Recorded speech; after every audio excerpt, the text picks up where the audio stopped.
목회를 시작한 지 얼마 안 돼서 밖에서 전도하다가 어떤 분을 만났어요. 근데 그분이 이런 말씀을 하시더라고요. 저는 서울에 있는 모 교회를 다니는데 이런데 교회에는 말씀이 싱거워서 못 가겠더라고요. 이런 말씀을 하시더라고요. 그래서 저는 그때 말씀에 신맛, 짠맛, 단맛 이런 맛이 있구나라는 사실을 그때 처음 알았죠. 아마 그분에게는 그 교회 목사님 말씀이 아주 입맛에 딱 맞았던 모양입니다. 그런데 얼마 후에 제가 텔레비전을 보다가 그 교회 목사님 소식을 듣게 되었는데 각종 비리에 연루되었고 131억 배임을 통해서 징역형이 확정되고 집행유예를 받으셨다, 이런 내용이었습니다. 자, 무조건 입맛에 맞다고 해서 싱겁지 않고 짜고 자극적이라고 해서 그 말씀만 고집해서는 안 될 것 같아요. 왜냐하면 건강에 안 좋을 수도 있거든요. 자극적이고 좋고 맛있긴 했는데 건강을 해칠 수도 있습니다. 어떤 새 가족은 이런 말씀도 하십니다. 말씀이 강한 교회에 있다가 내 믿음의 분량보다 더 큰 일들을 감당하다가 지쳤어요, 이런 얘기를 하시기도 하더라고요. 아마 아주 카리스마 있는 목사님이 계신 곳에서 신앙생활을 하셨던 모양인데, 그런 곳에서는요, 목사님 말씀 한마디가 그냥 꼼짝도 못하는, 마치 하나님의 말씀과 같은 그런 힘과 능력이 있는 것을 보게 되죠. 그러니까 그 말씀 앞에 목사님이 한마디 하시면 그냥 순종만 있을 뿐이지 딴 거 없는 거예요. 일면 부러운 면이 없지 않아 있다고 말하지 아니할 수 없다는 말씀을 주장하지 해마지 아니하는 바입니다. 자, 그런데 그런 곳에서는 예외적 모습 이런 거 없죠. 그리고 핑계도 용납되지 않습니다. 목사님이 시키면 충성 순종만 있을 뿐입니다. 예외, 사정, 핑계, 이것들은요, 믿음이 없는 거라고 그렇게 불릴 뿐입니다. 교회에서 원칙과 예외가 충돌하는 지점이 있는데 여러 가지 중에 명절이 대표적으로 그렇죠. 원칙과 예외 중에 명절이 애매하게 충돌하는 지점입니다. 과연 명절에 주중 예배를 드려야 되느냐 말아야 되느냐, 이런 예배를 드려야 된다라는 원칙이 있고, 예외, 명절이니까 하는 예외도 있습니다.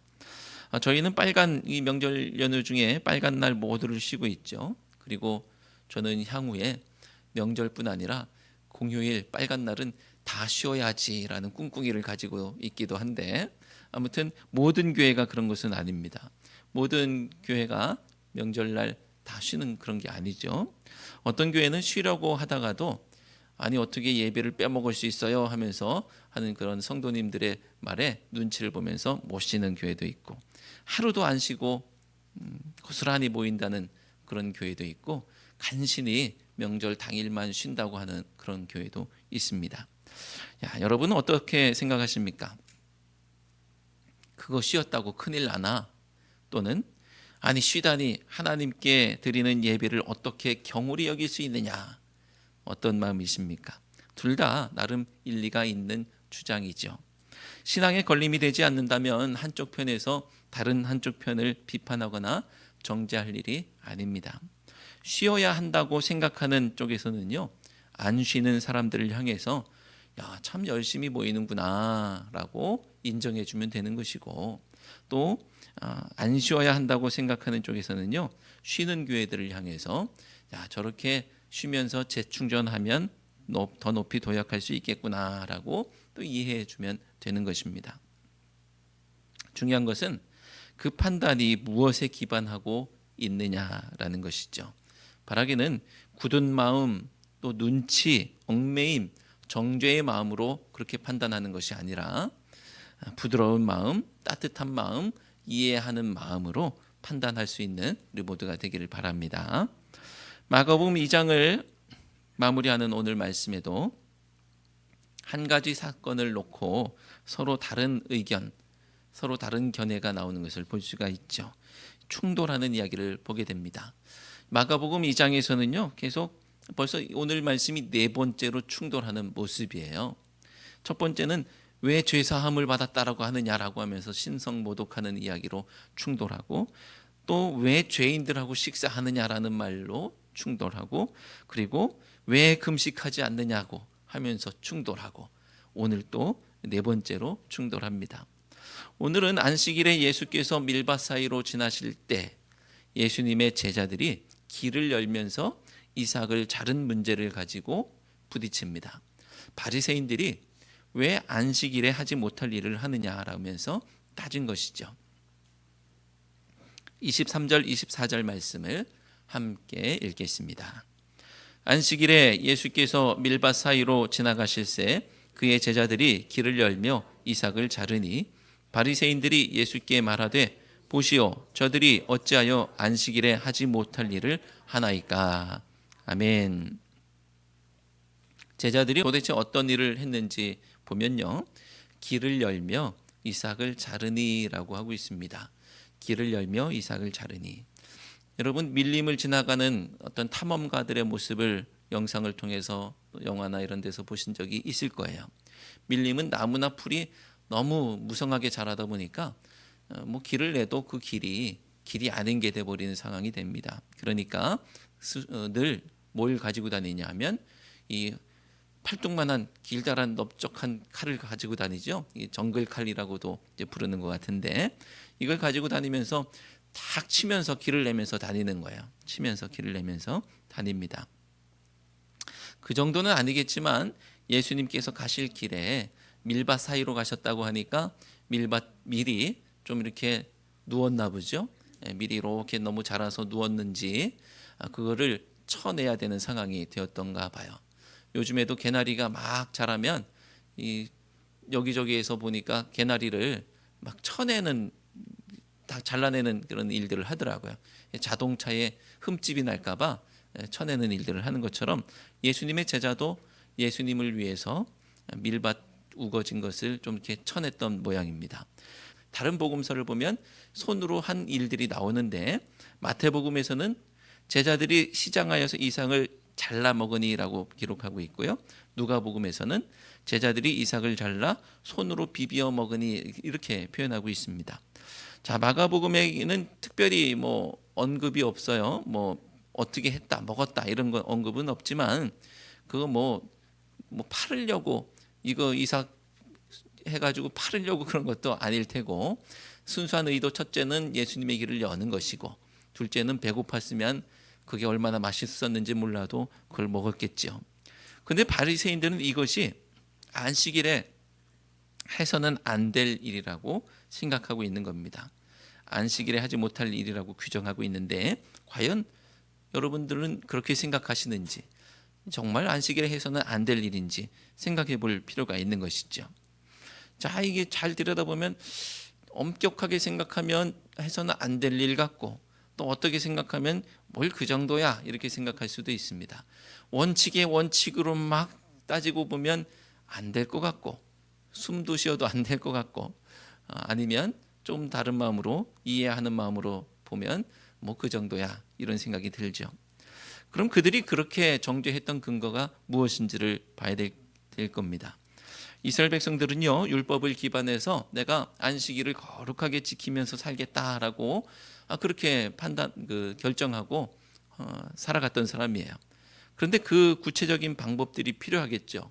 어떻게 하는 것이 안식일을 범하지 않는 것인지 그들이 판단을 해야 되는 거예요.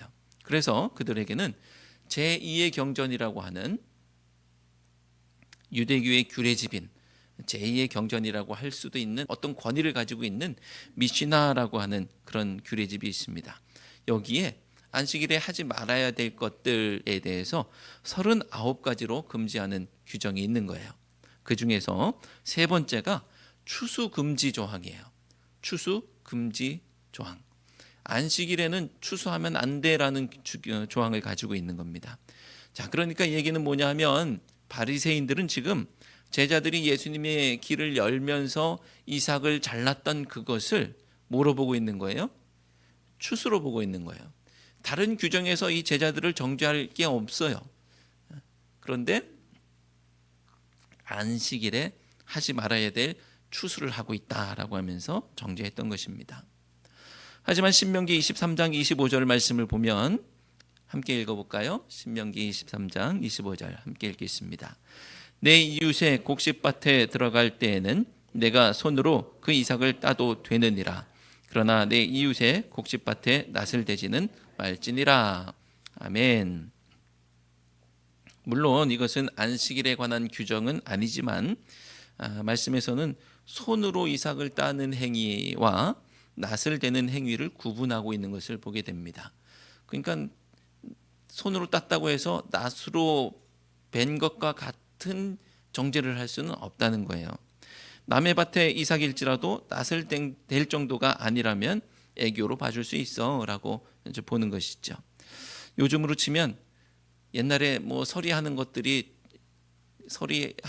대해서 관대했잖아요. 동네 아이들이 가서 뭐 하나 따먹고 하는 것들 관대했잖아요. 저도 어렸을 적에 서리했었는데 관대했었는데 요즘에는 그것도 좀 뭐 그 인심이 박하다라고 할 수도 없을 거예요. 왜냐하면 요즘에 트럭을 대놓고 가져가는 것들도 있잖아요. 뉴스에 보면 남의 밭에 가서 트럭 대놓고 자연스럽게 다 가져가는 그런 경우도 있으니까 뭐라고 할 수가 없는데, 아무튼 말씀은 그걸 구분하고 있어요. 그렇게 하는 게 아니라고 한다면 괜찮다라고 하는 정도라고 하면 손으로 하는 것과 손으로 이삭을 자르는 것과 추수하는 것은 같다고 보기는 무리가 있다는 것입니다. 말씀이 충돌하는 것처럼 보일 때 그럴 때 우리는 유권 해석을 받아야 돼요. 오늘로 치면 뜨거운 감자로 떠오른 이 헌법재판소에 딱 올리는 거죠. 이 법이 위법입니까 아닙니까 이렇게 판단하는 것처럼, 자, 말씀을 누구한테 해석받고 누구에게 의뢰해야 될까? 당연히 하나님이시죠. 근데 지금 예수님이 함께 계십니다. 그러니까 예수님이 뭐라고 하시는지를 들어보면 될 거예요. 자, 27절 28절 말씀을 함께 읽겠습니다. 또 이르시되 안식일이 사람을 위하여 있는 것이요 사람이 안식일을 위하여 있는 것이 아니니 이러므로 인자는 안식일에도 주인이니라. 아멘. 자, 지금 예수님께서 뭐라고 말씀하시느냐 하면 입법 취지를 설명하고 계시는 거예요. 법이 있는데 그 법이 규정할 때는 좀 애매했어도 모두가 다 동의가 되고 알고 있는 내용인데 나중에는 그것이 해석이 필요할 때가 있습니다. 이게 왜 그랬지라고 할 때 이 입법 취지를 지금 설명하고 계시는 건데, 충돌하는 두 법 중 어느 한편의 손을 들어주시는 것이 아니라 안식일에 관한 법이 왜 생긴 것인지, 어떤 취지로 어떤 이유로 생긴 것인지를 설명하십니다. 안식일이 사람을 위해서 있는 것이고 사람이 안식일을 위해 있는 것이 아니다라고 하십니다. 법의 취지를 알면 명료해지는 것들이 있습니다. 그전에는 문자에 사로잡혀서 갑론을박하던 것들을 법 취지를 듣고 보니까 그냥 논쟁할 것도 없는 명료해지는 그런 이야기입니다. 마찬가지로 안식일법은 안식일 그 자체가 목적이거나 최고선이 아니라는 거예요. 안식일은 사람을 위한 것입니다. 하나님은 사람을 배려하시고 주인은 종을 배려하고 이렇게 서로가 서로를 위하는 법입니다. 하나님께서는 쉬실 이유가 없었지만 창조를 마치시고 일곱째 날에 안식하셨는데 그게 사람을 위한 거예요. 사람을 위한 것. 하나님이 안 쉬셔도 된다고 해서 사람도 안 쉬면 안 되잖아요. 주인은 그렇게 고되지 않으니까 안식일에 안 쉬어도 상관없지만 종들은 안식일에라도 쉬어야 되는 거야. 그러니까 하나님은 사람을 배려하시고 주인은 종을 배려하는 겁니다. 서로가 서로를 위하는 법이지 정죄하라고 주신 법이 아니라는 거예요. 안식일은 시간의 성소입니다. 여러분, 이 공간의 성소가 있는 것처럼 시간에도 성소가 있어요. 하나님을 만나는 시간인 것이죠. 일주일 동안 열심히 일하고 정신없이 살다가 이날만큼은 하나님 앞으로 나아가는 것입니다. 이것이 의무 규정이 된 이유가 있어요. 인간이 탐욕스러운 존재이기 때문에 그렇습니다. 인간이 탐욕이라는 우상의 노예가 되어 있어서 시간의 성소를 침범하기 때문에 이것을 의무로 하는 거예요. 그냥 알아서 잘하겠거니라고 할 수가 없는 겁니다. 쉬어야 할 때도 도무지 쉬지 않습니다. 몸을 축내고 건강을 잃습니다. 나아가서 하나님을 만나야 할 때 그때도 쉬지 않아요. 몸도 축내고 건강도 잃을 뿐 아니라 하나님도 잃기 때문에 이것은 의무 규정이 되는 것이에요. 자기 혼자만 건강을 잃고 하나님을 잃는 것이 아니기 때문에 더욱 문제가 심각합니다. 주인이 종을 부리고 있는데 나만 안 쉬면 무슨 상관이에요? 근데 종도 못 쉬게 합니다. 그럼 종들도 하나님을 잃게 되죠. 종이 못 쉬면서 영영 종을 쉬지 않게 해주면 영영 쉴 기회가 없는 것 아니겠습니까? 사람은 기계가 아닌데 쉬지 못하면 건강도 잃고 삶이 행복할 수가 없겠죠. 그러니까 안식일은 특히 더 의무 규정이 되어야 하는 것입니다. 하지만 이런 취지, 이런 정신은 온데간데 없고 규정만 남고 의무만 남고 문자만 남는다면 결국 그 문자를 지키려고 애쓰는 사람은 웃음거리가 될 뿐입니다. 이스라엘 의회는요, 2001년도에 건물을 지을 때 전층에 자동으로 멈추고 문이 열리면서 오르락 내리락 하는 엘리베이터를 하나 이상 만들어 두도록 하는 규정을, 그런 법을 만들었어요. 사바스 특별법이라고 하는데요. 안식일이 되면 그 엘리베이터 하나는 꼭 전층을 그냥 계속 왔다 갔다 하는 거예요. 1층에서 2층에서 열리고 3층 가서 열리고 4층 가서 열리고 그냥 하는 거예요. 왜 그렇게 했어요? 안식일에 이거 버튼 누르는 게 일이 된다는 거예요. 버튼 누르면 그 사람이 안식일을 범하게 되니까 어쩔 수 없이 안 눌러도 되도록 그런 엘리베이터를 만들어 뒀다는 것입니다. 자, 우리가 볼 때는 어떻습니까? 좀 웃어 보이기도 하죠. 그런 걸 왜 그렇게, 그게 일이냐, 그게 안식일을 범하는 거냐라고 생각할 수 있겠지만 그들에게는 그게 좀 심각했던 문제였던가 봅니다. 그래서 예수님은 안식일이 사람을 위해서 있는 것이라는 입법 취지를 설명해 주신 것입니다. 그리고 또 당시 바리새인들이 금방 알아들을 수 있는 예를 들어서 예수님께서 예수님의 주장이 얼마나 타당한지를 말씀하시는데 바로 25절, 26절 말씀입니다. 함께 읽겠습니다. 예수께서 이르시되 다윗이 자기와 및 함께한 자들이 먹을 것이 없어 시장할 때에 한 일을 읽지 못하였느냐. 그가 아비아달 대제사장 때에 하나님의 전에 들어가서 제사장 외에는 먹어서는 안 되는 진설병을 먹고 함께한 자들에게도 주지 아니하였느냐. 아멘. 이 말씀은 당시 대제사장이 원래는 아버지인 아히멜렉이지만 오늘 말씀에는 그 아들인 아비아달로 나와 있는데 학자들은 착각하신 것인지 아니면 뭐 잘못 기록한 것인지에 대한 논란들이 있기는 합니다.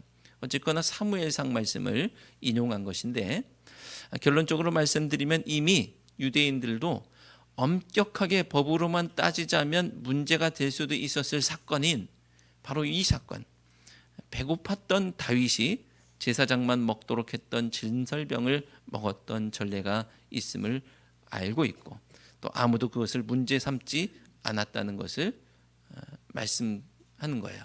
유대인들도 문제 삼지 않았어요. 이런 사건을 알고 있지만 문제 삼지 않습니다.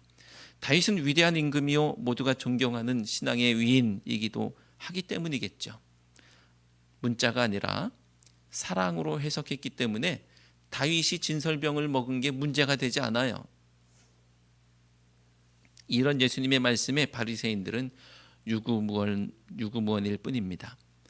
로마서 13장 8절에는 함께 볼까요? 굵은 글씨 함께 읽겠습니다. 남을 사랑하는 자는 율법을 다 이루었느니라. 아멘. 자, 그리고 두 번째 말씀도 사랑은 율법의 완성이니라. 아멘. 자, 이렇게 로마서 13장 말씀에 이렇게 말씀합니다. 이게 무슨 말씀이냐면요. 율법을 지키는 것이 중요한 것이 아니라 율법의 정신, 율법의 가치, 그 취지가 이루어지는 것이 핵심이라는 거예요. 법만 남고 가치가 실종되면 안 된다는 것입니다. 나는 문자를 지켰고 율법을 지켰는지는 모르지만 그 율법이 지향하는 사랑은 이루지 못했어요. 그러면 율법을 지킨 것이냐? 아니라는 거예요. 안식일을 철저히 지키는 것이 사랑의 방법이라면 철저히 지킬 필요가 있겠지만, 하지만 안식일의 규례를 어기는 것이 더욱 사랑하는 방법이라면 어길 수도 있다는 것이죠. 눈 올 때 교회에 나오게 하는 것이 성도를 사랑하는 방법이라면 천둥, 번개, 폭풍우가 쳐도 교회에 나와야 한다고, 안 오면 믿음 없는 거라고 그렇게 해야 되겠죠. 하지만 눈 올 때는 미끄러운 길에 넘어져서 다칠 수도 있으니까 안 나오셔도 됩니다라고 하는 것이 성도를 더욱 사랑하는 방법이라면 그에게는 특별한 사정들을 정죄할 이유가 없는 거예요. 예배라는 원칙이 있고 그를 사랑해야 할 특별한 상황이 있을 때, 배려해야 될 특별한 상황이 있을 때 우리는 원칙으로 정죄하는 것이 아니라 그를 배려하고 사랑하는 사랑의 방법을 선택해야 된다는 것이죠. 사랑하는 성도 여러분, 하나님의 나라는 문자에 갇힌 나라가 아닙니다. 하나님의 나라는 문자를 초월해서 사람과 사람 사이에서 사랑으로 역사하는 것인 줄로 믿습니다. 누가복음 17장 20절 21절 말씀 함께 읽겠습니다. 하나님의 나라는 볼 수 있게 임하는 것이 아니요 또 여기 있다 저기 있다고도 못하리니 하나님의 나라는 너희 안에 있느니라. 아멘. 예수님께서는 오늘 그것을 이해하지 못하는 바리새인들을 향해서, 그리고 혹시 여기에도 앉아 계실지 모르는 문자적 율법적 신앙인들을 향해서 외치고 계십니다. 사람이 안식일을 위해서 있는 것이 아니고 안식일이 사람을 위해서 있는 것이다. 사랑하는 성도 여러분, 생각을 바꾸시기 바랍니다. 안식일을 안 지켜도 된대 이것이 아니고요, 안식일은 더욱 사랑하는 날이래라는 것입니다. 또 질문을 바꾸시기 바랍니다. 소극적으로 어떤 것이 금지되어 있나, 안식일에는 뭘 하면 안 되나, 이런 것들을 따지는 질문이 아니라 어떻게 더욱 사랑할 수 있나, 안식일에 또는 우리의 삶을 통해서 하나님의 말씀을 지키는 하나님 나라 이루기 위해서 내가 뭘 하면 안 되고 무엇이 금지되어 있고, 이것이 아니라 어떻게 하면 더욱 사랑할 수 있나, 이 질문이 되어야 되는 것이죠. 십자가에서 피 흘려 보여주신 큰 사랑으로 율법을 다 이루신 예수님이 우리 주님이심을 기억하시고 더욱 사랑하는 우리 주국교회 모든 성도 되시기를 주님의 이름으로 축원합니다. 기도하겠습니다. 사랑의 하나님, 공동체가 함께 건강하게 하나님 앞에 서기 원하셨던 하나님께서 저희들에게 안식일에 관한 법을 주셨음을 믿고 감사를 드립니다. 사랑으로 주셨는데 사랑은 빼고 문자만 붙들고 있었습니다. 저희들의 잘못된 모습을 돌이켜주시고 법의 취지, 정신, 가치를 깊이 깨달아서 주님의 말씀을 서로를 정죄하는 근거로 삼지 않게 하시고 서로를 더욱 사랑하는 근거로 삼게 해 주옵소서. 예수 그리스도의 이름으로 기도드리옵나이다. 아멘.